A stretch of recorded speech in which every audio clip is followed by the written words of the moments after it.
On va parler de géolocalisation indoor. Ouais, bon. De sécurité, ça peut servir.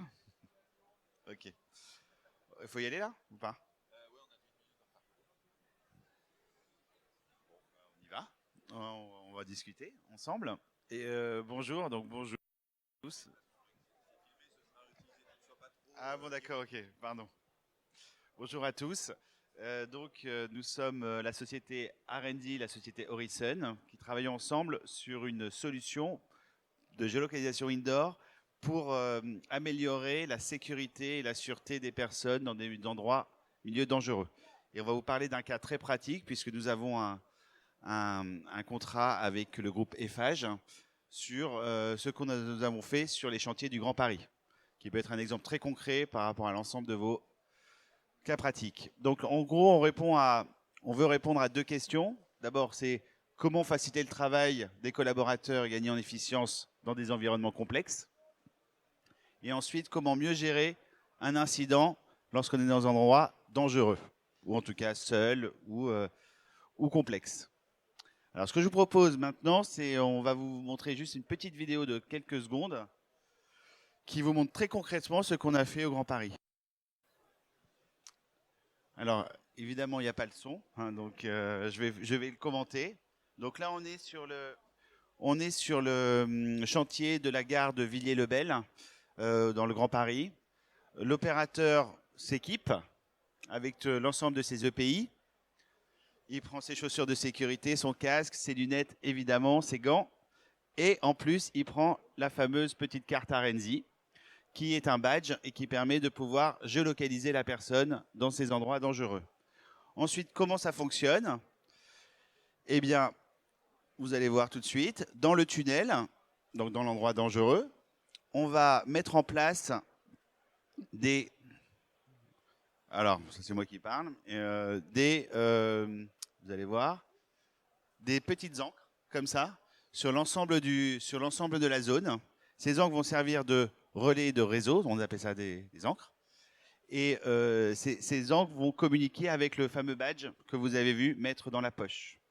En communiquant avec ces ancres par un système de triangulation, nous arrivons à savoir où est la personne.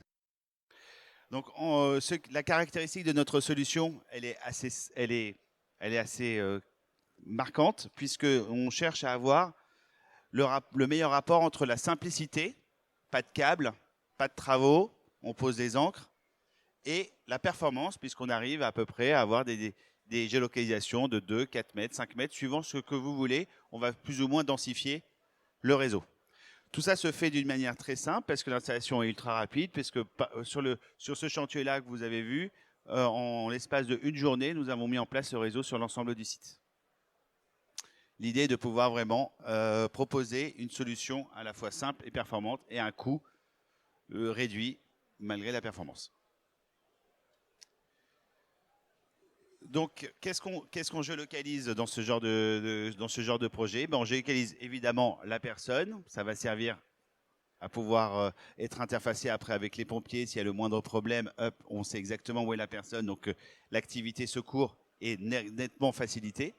Mais derrière ça, on peut géolocaliser aussi, parce que le réseau est en place, un ensemble d'autres éléments, comme par exemple les éléments de sécurité. Hein, on a tout un système qui peut travailler sur les extincteurs, les masques anti-fuite si vous avez des zones dangereuses de gaz, où on va pouvoir vous donner vraiment l'inventaire et la localisation de l'ensemble de ces éléments de sécurité, avec en plus des éléments que vous pouvez rajouter, comme par exemple, un extincteur, ça ne doit pas bouger. Comme chaque produit, chez nous, a un accéléromètre, eh bien, si l'objet bouge, l'information est obligatoirement remontée. Et donc, vous avez l'information qu'un extincteur a bougé. Donc, s'il a bougé, c'est soit il n'a pas à bouger, donc ça peut être grave parce que quand on aura besoin, s'il a bougé, ça peut être dangereux de ne pas l'avoir. Ou alors, s'il a bougé, c'est qu'il y a vraiment un problème. Et donc, vous êtes informé en amont qu'il y a vraiment un problème important. Alors, voilà, le suivi des évacuations, on peut passer d'ailleurs à la suivante. Parce que, ça, je vous ai expliqué un peu le principe. Évidemment, les éléments peuvent être non à texte, si vous êtes dans des zones explosives. Et derrière, voilà, tout ça derrière va après se coller à un logiciel. Ce logiciel va donner toute cette information et on va, par exemple, je vais focaliser là-dessus, on va travailler sur les suivis des évacuations. Ça veut dire que chaque personne est localisée dans la zone. On sait qu'ils doivent aller, quand il y a une évacuation, dans une zone de confinement. Donc au fur et à mesure de l'évacuation, nous avons les personnes qui vont de là où ils travaillent jusqu'aux zones de transit, jusqu'à la zone d'évacuation. Donc on sait en temps réel si les personnes sont au bon endroit, au bon moment. Et après, derrière, ça sera beaucoup plus facile, évidemment, d'aller chercher la personne qui est tombée, la personne qui est en retard, ou les personnes qui sont directement dans les zones d'évacuation. Et j'en profite pour ajouter, c'est aussi un excellent moyen pour gagner en efficacité pendant les exercices d'évacuation.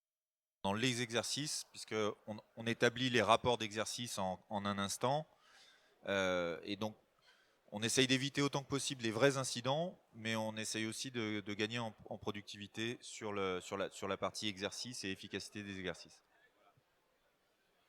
Tout ça, évidemment, est interfacé avec le PC sécurité qui, lui, a son tableau de bord dédié et qui sait exactement en temps réel où sont les personnes, où sont les éléments de sécurité, où ils en sont au niveau de l'évacuation.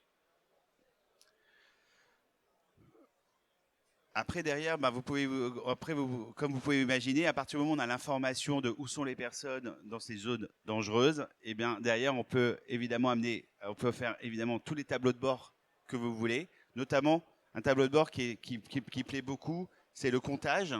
Donc par zone du chantier ou par zone du bâtiment dangereux, on sait exactement le nombre de personnes qu'il y a dans ces zones.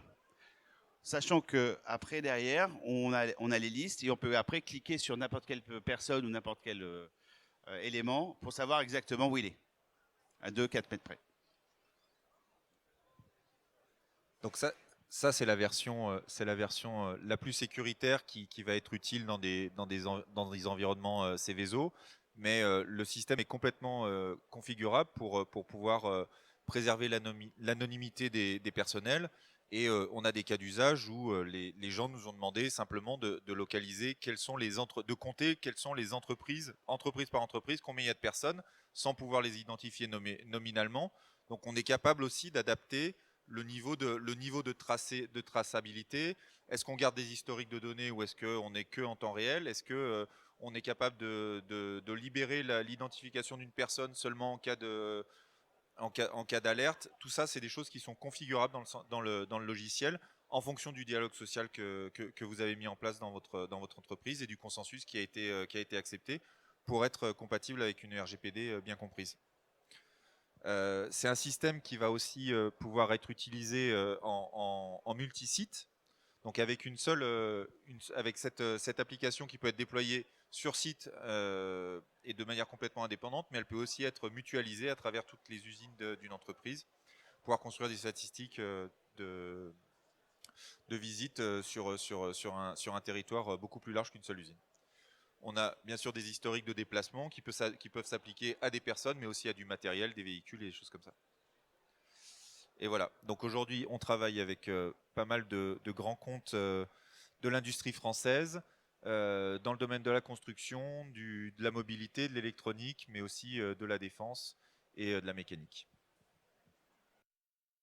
Voilà, donc est-ce que vous avez des questions?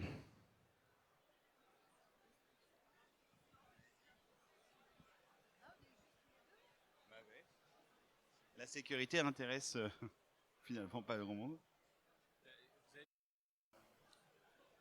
Peut-être que vous avez des cas d'usage où vous comptez du temps passé dans des zones. Alors, en effet, c'est une information qu'on peut très facilement obtenir, puisque dans le logiciel, on va créer des zones. Ces zones, on va pouvoir localiser les personnes dans les zones, et évidemment, on pourra vous dire combien de temps ils sont restés par zone. Donc, si ce sont des zones où ils ne doivent pas rester plus de X heures, on peut créer une alerte personnalisée en disant attention, attention, vous avez une personne qui est restée trop longtemps dans une zone. Donc ça c'est une demande qu'on a eue très récemment sur du temps passé dans des salles froides, des frigos industriels. Et puis bien sûr, après, on peut imaginer des cas dans le nucléaire où il faut pas dépasser des zones, des doses, une dosimétrie. Euh,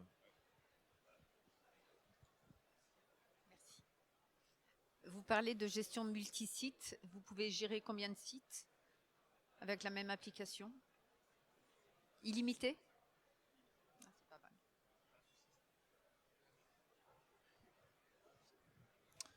Oui, la seule contrainte, c'est qu'il faudra que ce soit sur un serveur mutualisé. Donc voilà. Bon, il y a des contraintes techniques, mais, mais ça marche complètement.